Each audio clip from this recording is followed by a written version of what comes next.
لقد كنت صوفيا borom sama مقبلا إلى الله بالإخلاص قد حست أفضلا.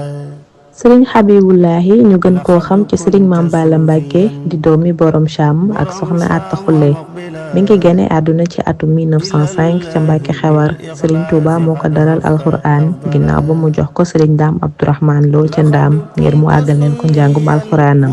fala mokkale ba bind kaamil sëriñ bi yebal ko ci sëriñ Mbacke Bousso ngir mu jàngal ko xam-xam.